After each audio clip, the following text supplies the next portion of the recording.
2 घंटे टॉयलेट में कहते हैं न्यूज़पेपर पढ़ते हैं। क्यों पढ़ते हैं? स्टूल पास आउट नहीं होता, इंतजार करते रहते हैं, और फिर भी नहीं होता तो खूब ताकत लगाते हैं, सब करते हैं, फिर भी नहीं होता। फिर गाना भी गा लेते हैं, मेरे सपनों की रानी कभी आएगी, वो नहीं होता। और कभी कभी जब बहुत तकलीफ होती है ना, तो और एक गाना गाते हैं, एक बार आजा आजा आजा, वो कभी नहीं आती। ये सारा कहानी आदमी मनुष्यों का, जानवरों को नहीं। वो 1 मिनट में, आधे मिनट में सब कुछ एक्सक्रीटा उनका निकल जाता मल। क्यों? आप देखो, सारे जानवर खाने को चबा चबा के खाते हैं।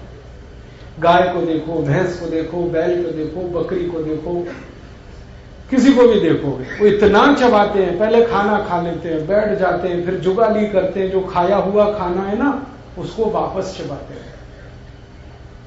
तो किसी को कॉन्स्टिपेशन है। और पानी सब घूट पीते हैं। सारे पशु पक्षियों को आप देखोगे पानी सिप सिप करके पिए। कुत्ता है ना, चाट चाट के पानी पीता है। शेर, चीता, ये सब चाट के पानी पीते हैं। गाय, बैल, भैंस घूट भर भर के पानी पीते हैं। तो ये 2 नियम पालन करते हैं सारे पशु पक्षी, इसलिए वो हमसे ज्यादा स्वस्थ हैं। मैंने आज तक किसी पक्षी को ओवरवेट नहीं देखा, किसी की तोंद बाहर नहीं निकलती, कोई ओवरवेट नहीं। हमसे ज्यादा स्वस्थ हैं, मस्त हैं, स्लिम और ट्रिम, क्योंकि वो प्रकृति के बनाए नियमों का पालन करते हैं। और ये 2 नियम बहुत महत्व के हैं, खाने को चबा के खाना और पानी को घूट घूट करके पीना। आप करो इनका पालन, तो ये 2 नियम से फायदा पता है क्या होगा? पेट तो साफ ही होगा, जिंदगी में आपको हमेशा वात पित्त कफ संतुलित रहे, ऐसी ताकत है इन 2 नियमों। और वात पित्त कफ अगर संतुलित है तो बीमारी नहीं पड़ोगे आप। तो आयुर्वेद में एक रास्ता तो ये है कि हम इलाज क्या करें, दूसरा रास्ता है बीमार ही ना पड़े।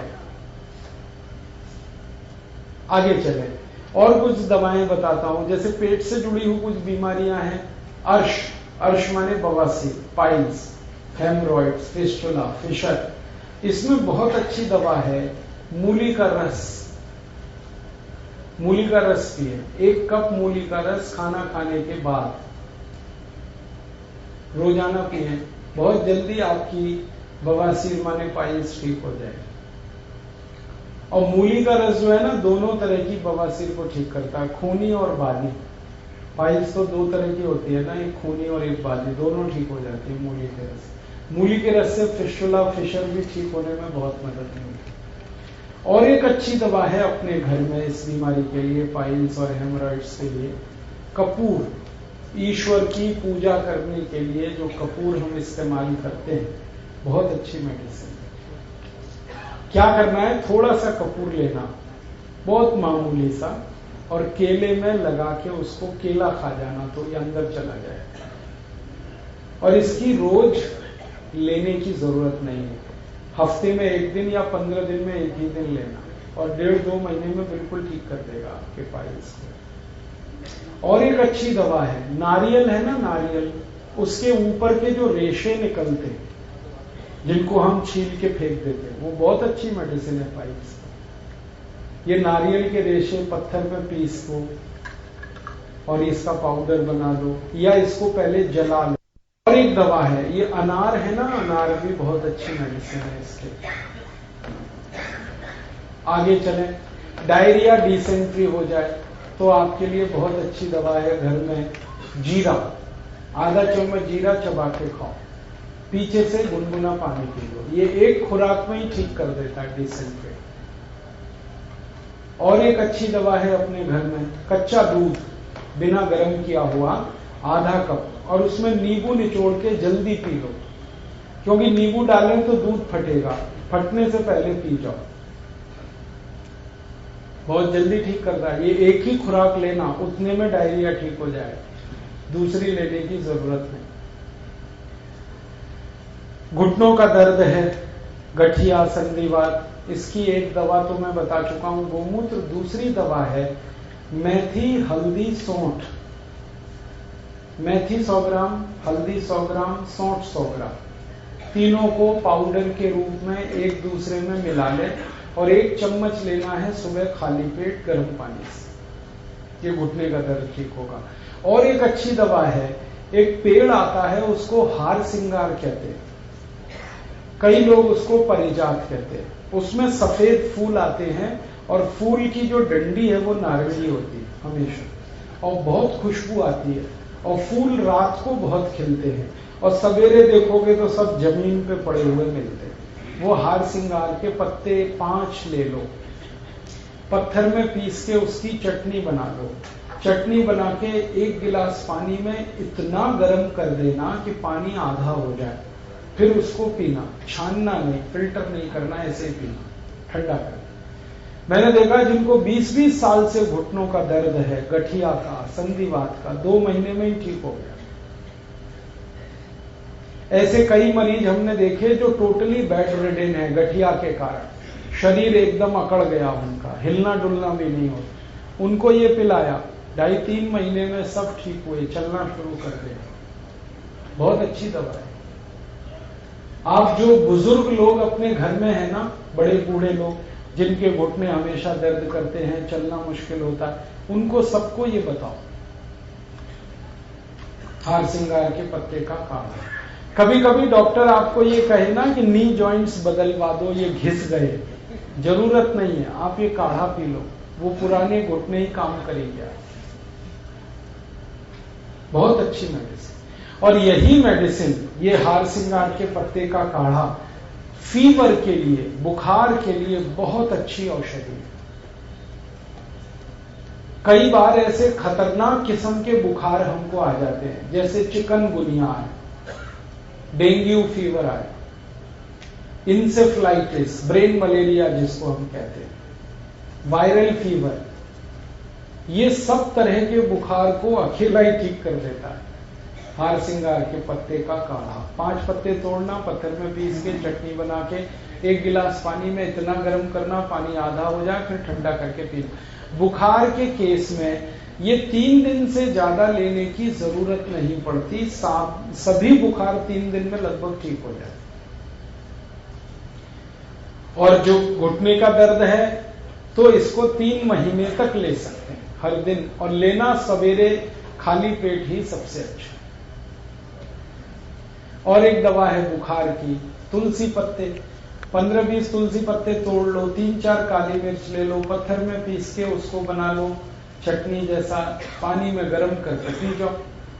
बहुत अच्छी दवा है, ये भी फीवर को ठीक करती है। और एक अच्छी दवा है हमारे घर में है बुखार के लिए, वो क्या है, एक नीम के पेड़ पर आपने अक्सर देखा एक बेल आती है, क्रीपर, उसको गिलोय कहते हैं, अमृता कहते हैं, गुड़ुच कहते हैं, गुड़ुंच कहते हैं। ये बहुत अच्छी दवा है। उस बेल की थोड़ी सी लकड़ी काटो चाकू से, इतनी सी, और पत्थर में पीस के पानी में उबाल दो। उबालना इतना है कि पानी आधा हो जाए, बस उसको पी लो ठंडा करके। तो खराब से खराब बुखार इससे जल्दी उतर जाता है।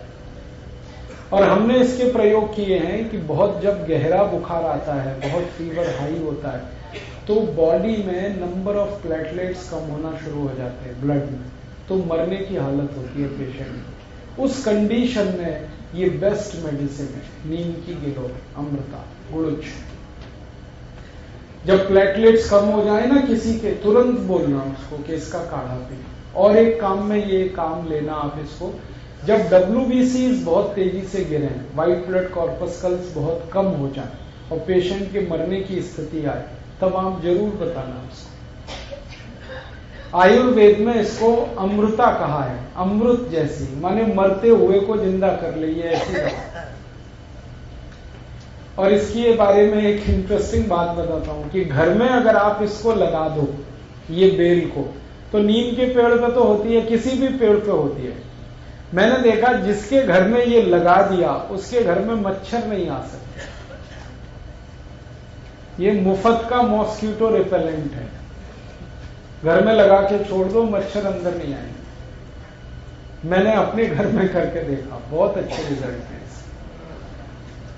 और कुछ 2-4 दवाएं जल्दी जल्दी बताता हूं जो आपके बहुत काम आएंगी। जैसे सिर दर्द है, माइग्रेन है, हेडेक है, इसकी बहुत अच्छी दवा है गाय का घी। हल्का गर्म करो गाय घी और एक एक बूंद नाक में डाल के रात को सो जाओ। सभी तरह के सिर दर्द ठीक होते हैं। और गाय घी अगर आप नाक में डालो ना तो कई बीमारियां ठीक होंगी। जैसे अगर आपको रात में नींद नहीं आती, बिस्तर पे करवटें बदलते रहते हैं, आप ये गाय घी डाल के सो जाओ, बहुत अच्छी नींद है। कई लोग हैं जो रात को सोते समय नाक से संगीत निकालते हैं और इतना जोरदार संगीत निकलता है कि पड़ोसी उनके सो ही नहीं सकते।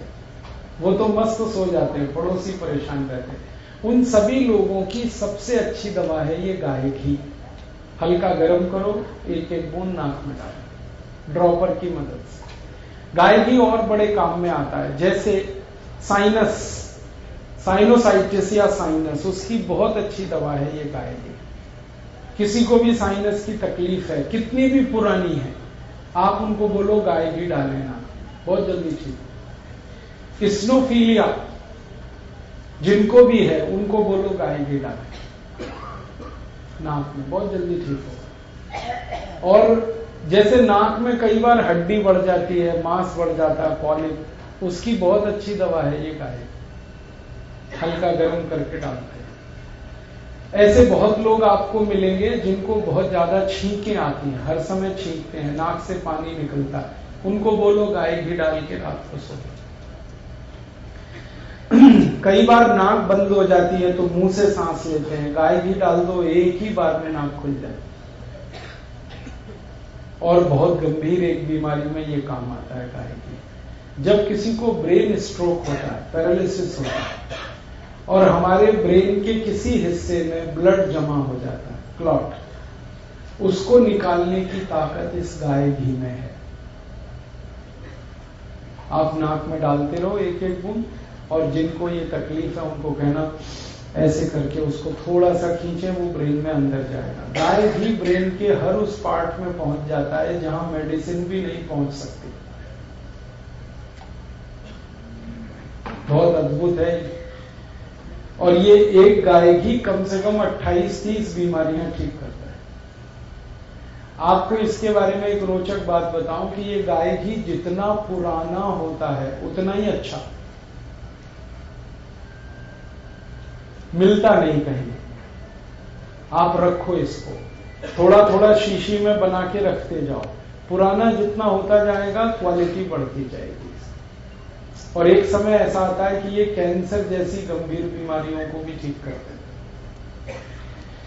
और कुछ दवाएं बताता हूं। आंख की बीमारियां, आंख में मोतियाबिंद हो सकता है, काला मोतिया हो सकता है, रेटिनल डिटैचमेंट बीमारी आई, या मायोपिया हुआ, या colour blindness, day blindness, night blindness, ये सबके लिए बहुत अच्छी दवा है गाय मूत्र, ताजा फ्रेश, एक एक बूंद आंख में डालो,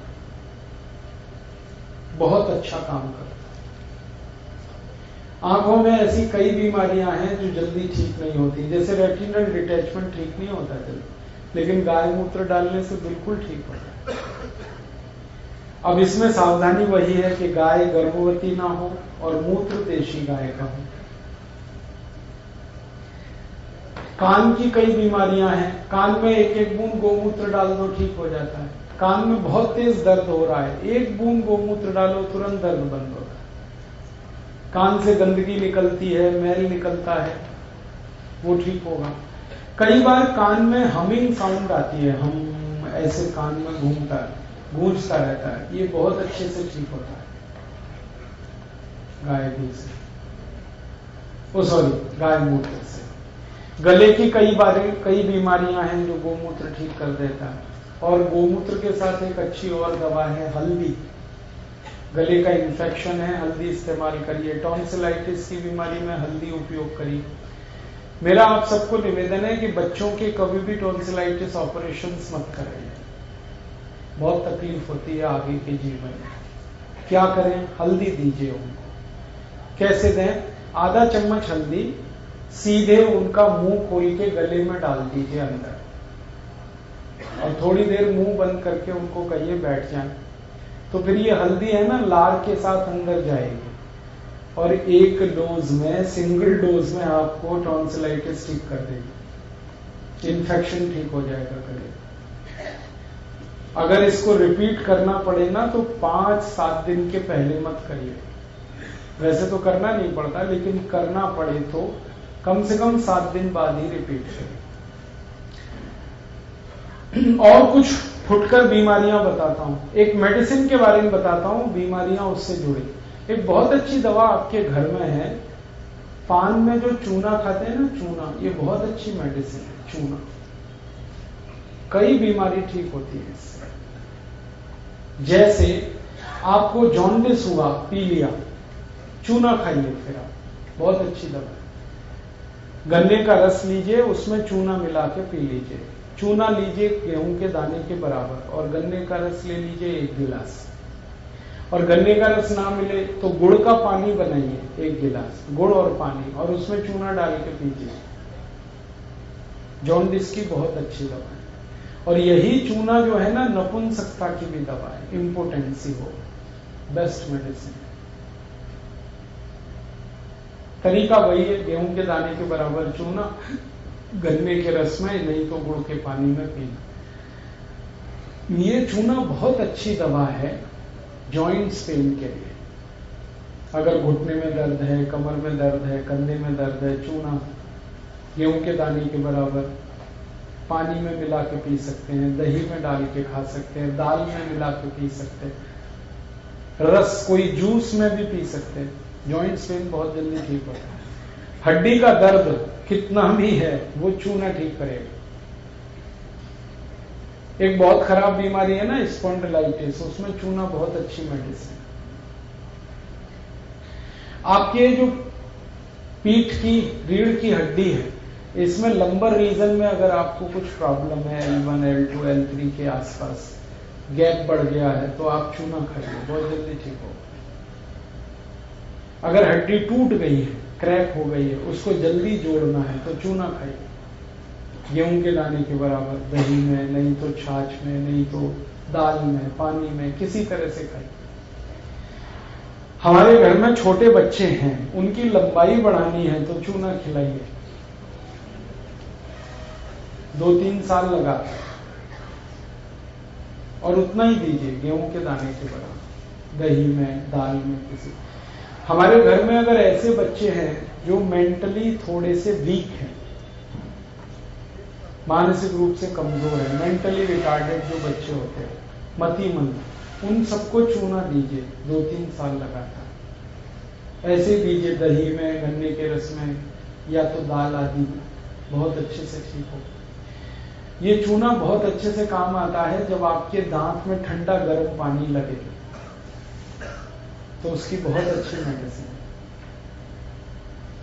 ये चूना बहुत अच्छे से काम आता है जब नाखून में कोई इन्फेक्शन हो जाए, नेल्स में कोई भी बीमारी है, इन्फेक्शन है, तो आप चूना दीजिए, बहुत अच्छे से ठीक हो। ये जो चूना है ना, आप इसको जरूर हरेक उस मां को दीजिए जिसकी उम्र 50 वर्ष हो गई। जब भी कोई मां 50 वर्ष के आसपास की उम्र में आती है ना, तो उनका मेंसेस साइकिल बंद हो जाता है।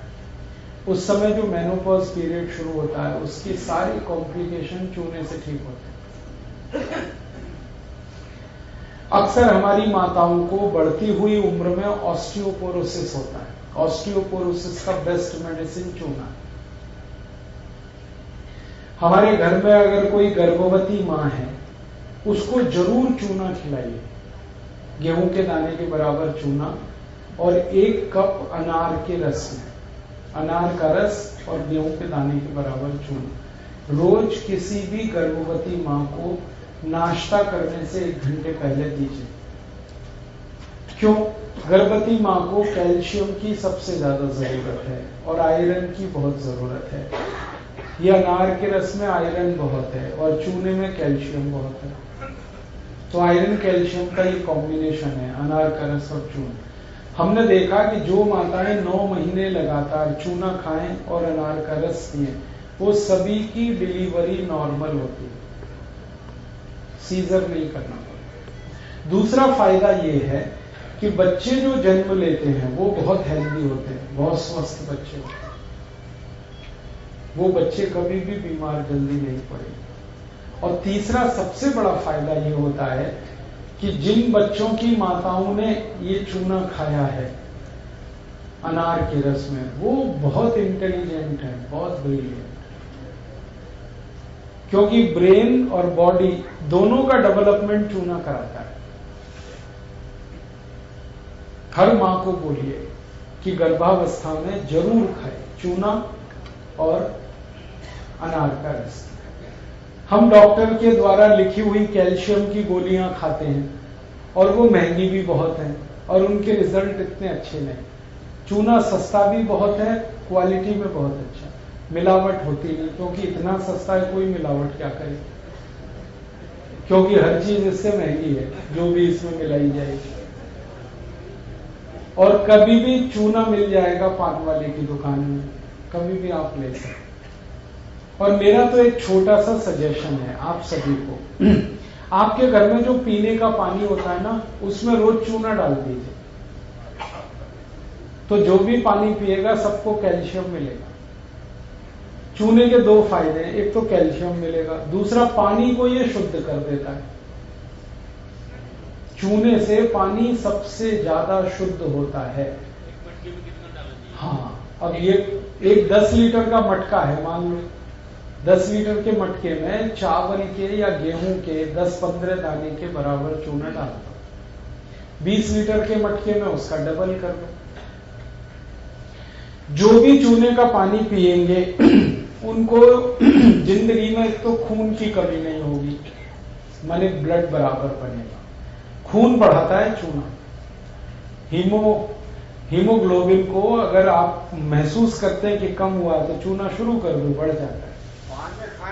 पान में भी खा सकते हैं, बस इसमें एक ही बात है कि पान में चूना खाए ना तो उसमें कत्था ना लगाए। ये जो कत्था है ना, ये प्रॉब्लम करता है। ये जो कत्था आ रहा है आजकल बाजार में, ये सब नकली है, क्योंकि असली कत्था बहुत महंगा है, तो कोई पान वाला उसे नहीं लगाता, और ये नकली कत्था सब कैंसरस है। तो आप चूने का पान खाएं, कत्था ना लगाएं। और एक निवेदन है, उस पान में सुपारी ना खाएं। सुपारी के अलावा जैसे सौंफ है वो पान में ले लें, इलायची ले लें, लौंग ले लें, और अगर आप डालना चाहते हैं उसमें तो ये सुआ दाना डालें या कुछ और डालें, लेकिन सुपारी नहीं। सुपारी जो है ना, ये बहुत प्रॉब्लमेटिक है, ये डाइजेस्ट नहीं होता, ये सब स्टोन में कन्वर्ट होती है, इसलिए सुपारी ना खाएं। चूने का पान खाएं, बहुत अच्छा है। और चूने का पान बेस्ट कॉम्बिनेशन है आयुर्वेद में। देखो मैं आपको बताऊं, चूना वात नाशक है, माने वात की हर बीमारी की चूना दवा है ऐसे। और पान जो है ना, पित्त और कफ नाशक है। पित्त की जितनी बीमारियां हैं, कफ की जितनी बीमारियां हैं, पान उनमें औषधि है। तो चूने का पान अगर आप खा रहे हैं तो वात पित्त कफ नाशक चीज खा रहे हैं, तो आप तो बीमारी नहीं पड़े। ऐसा अद्भुत कॉम्बिनेशन है चूने का पान। तो मुझे ऐसा लगता है कि भारत में जिसने भी ये परंपरा शुरू की चूने का पान खाने की, वो बहुत इंटेलिजेंट कोई रहा हो। हमारे घरों में है ना, चूने का पान खाते हैं, सब घर में पानदान रहता है। मैंने तो कई शादियों में देखा है दहेज में पानदान देते हैं। हाँ, बिहार में देखा, झारखंड में देखा, आसाम में देखा। बेटी को कुछ दे ना दे, लेकिन पानदान जरूर देते हैं, भरा हुआ पान और चूना। तो ये शायद इसलिए हुआ कि हमें कैल्शियम की बहुत जरूरत है शरीर को, और एक कैल्शियम कम हो जाए शरीर में तो 70 बीमारियां आ जाती, एक कैल्शियम के कम होने से। तो भारतवासियों ने ये देखा होगा कि कैल्शियम कम होने से इतनी तकलीफें हैं, तो इसलिए चूने के पान की परंपरा आई हमारे देश में। तो आप चूने का पान खाइए, चूना दही में डाल के खाइए, चूना पानी में खाइए, दाल में डाल सकते हैं, दाल बनाते हैं ना, थोड़ा चूना डाल दीजिए, 2 खाएगा, सबको मिलेगा कैल्शियम। किसी भी तरह दूध में नहीं खा सकते चूना, दूध छोड़कर किसी। और एक आखिरी बात चूने के बारे में है, वो ये कि जिनको स्टोन की प्रॉब्लम है, या तो गॉल ब्लैडर स्टोन है, या तो किडनी स्टोन है, या तो मूत्रपिंड में, वो चूना ना खाएं जब तक कि स्टोन नहीं निकलता। अब आप ये कहेंगे स्टोन के लिए बताओ क्या दवा है। गॉल ब्लैडर स्टोन की दवा है सेब का रस पीएं, 1 कप सेब का रस रोज सुबह खाली पेट, 6-8 महीने लगातार पिए। और किडनी स्टोन के लिए क्या है, किडनी स्टोन के लिए गोमूत्र पिए आधा कप, और मूत्रपिंड के स्टोन के लिए भी गोमूत्र पिए आधा कप। और मैं फिर से दोहरा रहा हूं कि ये सब इलाज आप करें तो प्राणायाम करते हुए करें, क्योंकि ये सब दवाओं के प्राणायाम से बहुत अच्छे संबंध हैं। आप प्राणायाम करते हुए ये दवाएं लेंगे, दवाओं का असर कई गुना बढ़ जाता है। जो दवा सामान्य रूप से 3-4 महीने में आपको ठीक करेगी, वही दवा प्राणायाम करते हुए खाएंगे तो महीने 1.5 महीने में ही ठीक कर देती। और प्राणायाम 3 सबको करने हैं, मैंने पहले ही बताया, भस्त्रिका 5 मिनट, कपालभाति आधे घंटे, अनुलोम विलोम आधे घंटे। वैसे तो 8 प्राणायाम हैं, अगर आप सब करें तो बहुत अच्छा है, नहीं कर पाते तो 3 तो जरूर करें। अब एक छोटी सी बात और कहता हूं कि मैं तो ये बोलता ही जा रहा हूं और घड़ी की तरफ देखा तो बहुत समय हो गया, मुझे और एक विषय पे आपसे बात करनी है, इसलिए अब इसको मैं यहीं ड्रॉप करता हूं। आप आगे अगर इस विषय में और जानना चाहते हैं और सीखना चाहते हैं तो आप एक पुस्तक पढ़िए। पतंजलि योग पीठ की तरफ से पुस्तक प्रकाशित हुई है, उसका नाम है जड़ी बूटी रहस्य। जड़ी बूटी रहस्य, ये पुस्तक हमारे किसी भी पतंजलि चिकित्सा केंद्र में मिल जाएगी, आप ले लीजिए। और इसमें बहुत दवाएं बताई, मैंने तो थोड़ी सी बताई, 1000 से ज्यादा मेडिसिन के बारे में इस पुस्तक में जानकारी। दही का तो आप ये पुस्तक ले लें, जड़ी बूटी रहस्य, कहीं भी मिलेगी पतंजलि चिकित्सा केंद्र में। परम श्रद्धेय आचार्य बालकृष्ण जी ने इस पुस्तक को लिखा है और बहुत ज्ञान की बातें उसमें है। हमने देखा कि जिसके घर में वो पुस्तक है और हम लोग उसको रीडिंग करते रहे, पढ़ते रहे, इतना ज्ञान मिलेगा आपको आयुर्वेद का कि आपको कभी भी किसी बीमारी के लिए जाना ही नहीं पड़ेगा किसी डॉक्टर के पास। और दवाएं वही जो अपने आसपास हैं, रसोई में जो दवाएं हैं, रसोई के नजदीक में जो हमारा किचन गार्डन है उसमें जो दवाएं हैं, ऐसी ही दवाओं की जानकारी उसमें पहुंच जाती है। तो आप ये जरूर पढ़ सकते हैं। और एक काम करें, रात को आस्था चैनल पर 9 बजे जरूर देखें एक कार्यक्रम जिसका नाम है आयुर्वेद एवं जीवन दर्शन।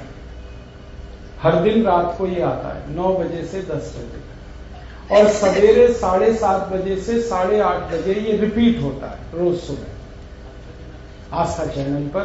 और ये कार्यक्रम भी परम श्रद्धेय आचार्य बालकृष्ण जी प्रस्तुत करते हैं। अगर रोज आप इस कार्यक्रम को देख रहे हैं तो बहुत ज्ञान आपको मिलेगा, जरूर देखें।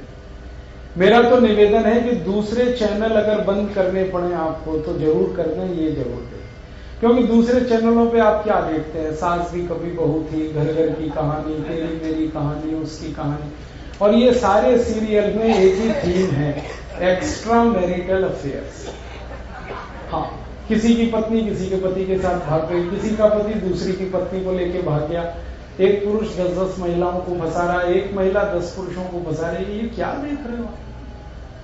सास बहू का झगड़ा चल रहा है, बहू सास का झगड़ा चल रहा है, देवरानी जेठानी झगड़ रही है, साजिश कर रही है एक दूसरे के खिलाफ। इसमें कुछ मजा आ रहा है क्या?